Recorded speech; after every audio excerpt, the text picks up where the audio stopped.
So Starmer's going to get tough. We're going to treat the trafficking gangs as if they are terrorists. We're going to take the lead in Europe. Goodness me, I've heard that before. And you know what we're going to do? We're going to sign back up to Europol, not Interpol, no, Europol, the EU's own police force. And we will take our share of asylum seekers crossing the Mediterranean, coming in to the European Union. We'll be signing up for the EU refugee programme, something we weren't even in as members of the European Union. And given that yesterday 6,800 people landed in Lampedusa, Italy alone, I suspect the number, even if the boat stops, the numbers coming would be even bigger than now. We're going back into EU programmes. He won't solve a thing. What do you get when you mix a boot camp sergeant with a pint-pouring populist? A full-on roast of Keir Starmer, so brutal, even his tie tried to resign. Ant Middleton's yelling, Farage is smirking, and Starmer's stuck blinking like he's buffering in real life. If you thought politics was boring, buckle up. This one's got more drama than a Love Island reunion, with a side of military-grade sass. Click play before Starmer drafts a strongly worded letter to escape. Well, what do I know about politics? I know enough about modern day politics to realise that it's not working here in the UK. Hence, the solution is in the title, reform.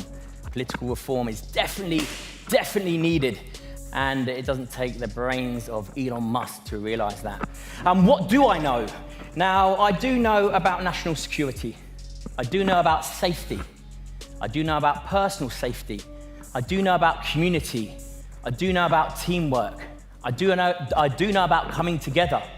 Somewhere in the floundering chaos that is British politics, a man named Keir Starmer continues to exist, like the human embodiment of grey drizzle. Technically present, vaguely competent, but spiritually absent. He doesn't lead so much as hover cautiously above decision-making, like a drone programmed by committee. Meanwhile, two very different but deeply unapologetic British figures, Ant Middleton and Nigel Farage, have taken it upon themselves to do the job Starmer refuses to: challenge the decline of a once proud nation. Thank you, Mr. Speaker. We at Reform, a party that is alive and kicking, very much enjoyed your speech on Monday. You seem to be learning a very great deal from us. But can I encourage you please to go further as a matter of national security? As a matter of national security. Over the weekend, an illegal immigrant from Iran, who we believe came by boat, was arrested in the north of England on serious charges of terrorism. Since the speech on Monday, 1,000 young, undocumented young males have crossed the English Channel.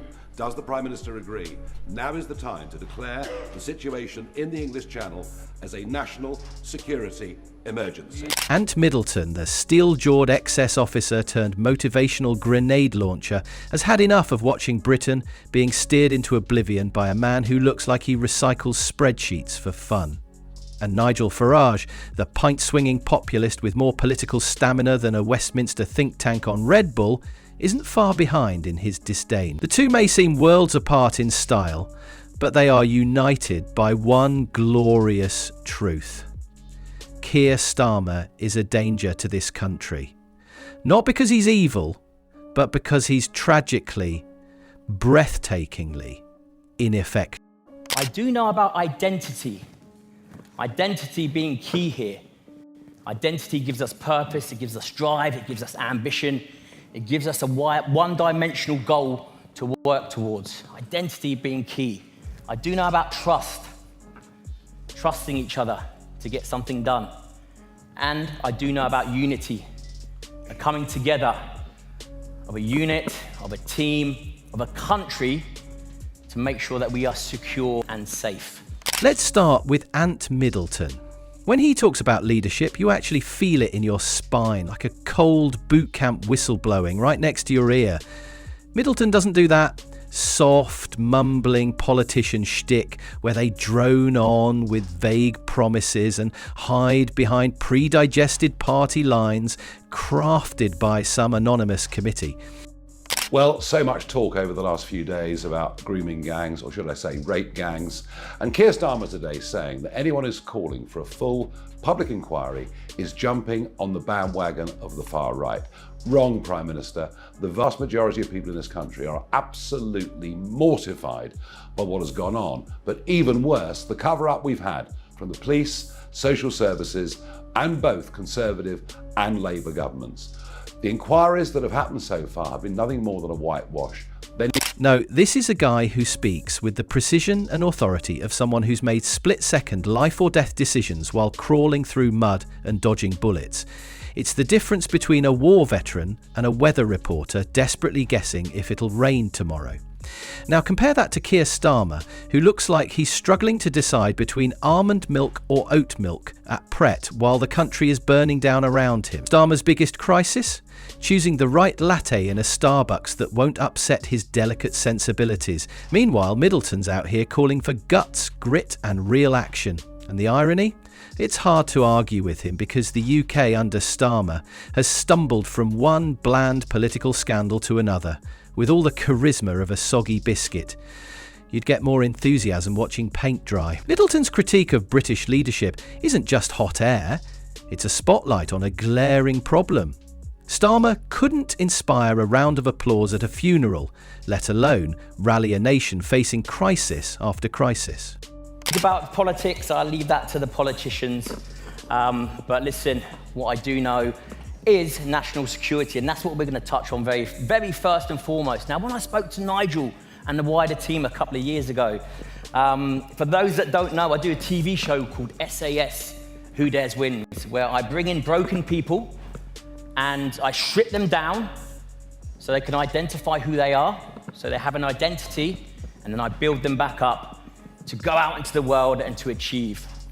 And I got asked a question by Nigel and his wider team saying, could you do that with a broken country? Where Middleton talks about courage, decisive action and personal responsibility, Starmer's leadership feels so timid and rehearsed, it might as well be a foreign policy document written by a committee of nervous accountants. The contrast is so stark that it almost feels like Middleton is describing a completely different country, one where leaders lead and don't just shuffle papers nervously behind a podium. While Starmer dithers again and then hesitates for good measure, Middleton isn't having any of it. He's out there calling out the yawning vacuum at the heart of Labour's so-called agenda. There's no vision, no guts, no hint of the kind of bold leadership that rallies a nation instead of putting it to sleep. Starmer's strategy seems to be this: say nothing loud enough, mumble just enough, and maybe, just maybe, people will mistake your silence for depth or cleverness. It's like watching someone try to lead by whispering in a hurricane. Effective, confusing, and frankly a little sad. Meanwhile, Middleton's out there shouting from the rooftops, pointing fingers at what he calls the soft centre of British politics, accusing it of turning the country into a place where courage is rationed like toilet paper during a pandemic. Now, he has challenged me to a head-to-head debate sometime between now and the next general election. The last time this happened to me, it was Nick Clegg, when he was Deputy Prime Minister. So, I'm very, very happy, Prime Minister, to accept this invitation, but I don't really want to wait for 4 more years.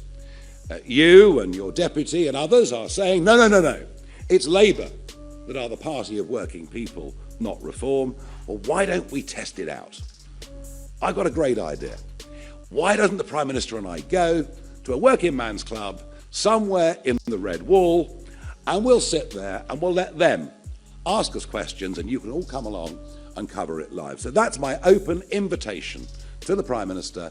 Middleton's message is simple. Quit the endless focus groups, the careful PR spins, and start standing for something, anything.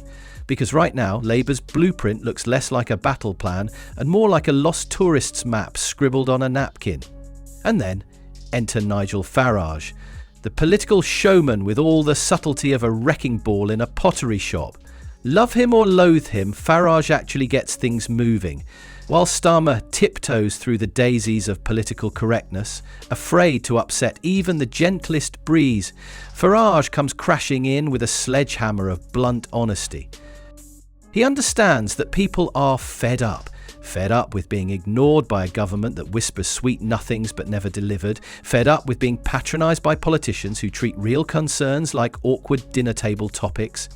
Fed up with watching their country slowly morph into a sterile PR campaign designed by consultants who've never set foot outside a London postcode.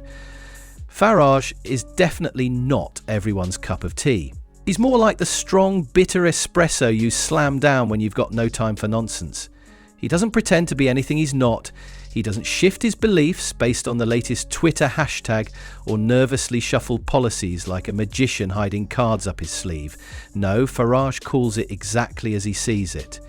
And when I started to break it down, I was like, wow, actually, if we go back to the bare basics, if we strip it all back down, there's super similarities here. It's not too dissimilar. Yes, it's a lot more complicated, but it's not too dissimilar. Now, the moment those gates are closed, hopefully that individual feels safe. Super important, because safety then trickles into trust. If you feel safe around someone, you can start to trust someone. If you feel safe in a community, you can start to trust that community. And when he looks at Starmer, what he sees is the epitome of political cowardice. A man so careful he wouldn't say boo to a goose without first checking whether the goose belongs to a protected minority group, has a sensitivity plan, and a diversity officer on speed dial. This is the clash of two political styles. Middleton's raw, unfiltered call for toughness, Farage's loud, unapologetic disruption, and Starmer's cautious, almost invisible dance in the middle, trying to appeal to everyone, but somehow ending up pleasing no one. It's the political equivalent of watching a tortoise race a hare who's taken a wrong turn. Painfully slow, strangely amusing, and you can't help but wonder if Starmer ever gets tired of just standing there. Together, Middleton and Farage represent something Starmer utterly lacks. Conviction. Real conviction.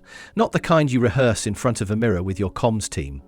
They're not perfect, but they are real, and that counts for more now than any policy document Starmer's ever meekly endorsed. Middleton, hardened by war zones, says what many think but fear to admit. The UK needs strength, decisiveness and backbone, none of which are in Keir Starmer's political toolbox. His leadership is so weak it practically requires subtitles. I might do something if it's not too disruptive and The Guardian approves. The idea that it will smash the gangs is already reduced to a farce, as over 800 young men came into our country last week. I've done my best to urge him to declare this an emergency situation. He refuses to do so. And I find it odd that three terrorists, three men who were going to blow up the Israeli embassy, who entered this country by small boats and were picked up by the authorities a couple of weeks ago. I find it extraordinary there isn't a greater debate about the threat to our national security that is being posed in the English Channel. But if Starmer doesn't get it, if the Conservatives don't get it, and if much of mainstream media don't get it, let me tell you something, the country does. Out there. Meanwhile, Farage cuts through the noise like a buzzsaw in a library. He sees Starmer's Labour Party not as an opposition, but as a silent partner in national decline, on immigration, on national security, on culture. Starmer's Labour has no spine, no edge, and certainly no fight. Farage mocks, yes, but behind the jabs is a piercing truth. We are being led by someone afraid of shadows. As Middleton calls for grit and resilience, Farage demands pride and clarity. And Starmer schedules another internal review. It would be hilarious if it weren't so horrifying. While Middleton leads by example and Farage dares to challenge the status quo, Starmer seems to think the ultimate political goal is to remain as inoffensive as possible. Like the political version of lukewarm custard. You don't vote for him, you tolerate him. This is the man who wants to be Prime Minister. The man who could at any moment be called upon to make decisions about war, peace and the economy. And yet, ask anyone what Starmer stands for and you'll get a furrowed brow and a vague mumble about moving forward together or some other semantic tapioca. Contrast that with Ant Middleton, who may not be a politician but understands the value of action. He doesn't pontificate endlessly about theoretical social justice, he demands results. So the Prime Minister tonight reacting to what has happened over the course of the last 48 hours. His conclusion, very simple, it's all the far right. As if they're causing all of the problems. No, the far right are a reaction to fear, to discomfort, to unease that is out there shared by tens of millions of people. Let me be clear. I don't support street violence. I don't support thuggery in any way at all. But I'm worried, not just about the events in Southport, but about societal decline that is happening in our country. He doesn't sit in a committee until the urgency of a crisis evaporates into bureaucracy. Middleton acts. He expects others to act. And in Starmer, he sees a man who couldn't even lead a school fire drill without needing a policy memo and a wellness survey. Farage, for his part, revels in exposing Starmer's indecision. He knows the country needs strong leadership, not a walking corporate HR manual in human form. Farage speaks to the millions who feel like strangers in their own country, who've watched as politicians like Starmer put process over people, image over integrity, and neutrality over national pride. When Middleton and Farage launch their critiques, it's not just noise. It's a desperate wake-up call to a country sleepwalking under the leadership of a man who doesn't even realise the alarm's going off. Starmer isn't just ineffective, he's dangerous in his ineffectiveness. The kind of leader who confuses inaction for diplomacy, who equates blandness with peace. Middleton, with his battlefield-hardened grit, and Farage, with his unapologetic fire, are trying to pull the country back from the abyss. They see what Starmer refuses to see. That this isn't a time for cautious platitudes or empty consensus. It's a time for boldness, for backbone, for doing something. All the folks on our streets is breaking down. This Prime Minister hasn't got an earthly clue how to deal with it. We need to start getting tough. We need to use stop and search, regardless of the colour of the skin of anyone that gets stopped. We need tougher prison sentences for anybody carrying a knife. We need folks to get real. Because I tell you what you've seen on the streets of Hartlepool, of London, of Southport is nothing to what could happen over the course of the next few weeks. And if Starmer won't, they will. They know what's at stake. They understand that the cost of weak leadership isn't just bad headlines, it's lost livelihoods, rising crime, cultural division and national decay. While Starmer mutters about unity from behind a lectern, the nation bleeds out from 1,000 bureaucratic cuts. And Middleton speaks for those who believe in strength, in real strength. Not the kind you hashtag about, but the kind you demonstrate when things are tough. When he looks at Starmer, he sees everything leadership shouldn't be: weak, hesitant, disconnected. His contempt isn't personal, it's patriotic. And Farage speaks for those who've had enough. Enough of the lies, enough of the betrayal, enough of being talked down to by a man who treats national crises like PR challenges. Starmer thinks politics is about positioning. Farage knows it's about principle. The media, of course, will try to spin this as bullying, as extremism, as toxic masculinity, but the public sees through it. They know when someone's telling the truth, and they're tired of being gaslit by a man whose greatest political risk was pausing slightly before condemning anti-Semitism. Starmer isn't hated, that would require presence. He's worse, he's ignored. I think two things have happened, really. One, the things that I talked about, like the population explosion, when I said them 10 years ago, people went, oh dear, this is all a bit too difficult. And actually now the vast majority of people think we've got a problem with our borders. Secondly, well, I'm going to say this because I'm here with ITV, I think going into the jungle actually really helped how people saw me, because you can't for 24 days in the jungle hide who you really are. And I think, you read perhaps things in newspapers or online that are said about me by political opponents. Then you see me in the jungle and people thought, well, actually, perhaps he's not quite the monster. And that's why Middleton and Farage are right to call him out. Because in times like these, silence is complicity. And Keir Starmer is the quiet enabler of a country's unravelling. Middleton doesn't want a pat on the back. Farage doesn't want your applause. They want action. They want leadership. They want a Britain that doesn't apologise for existing. And in Starmer, they see none of that.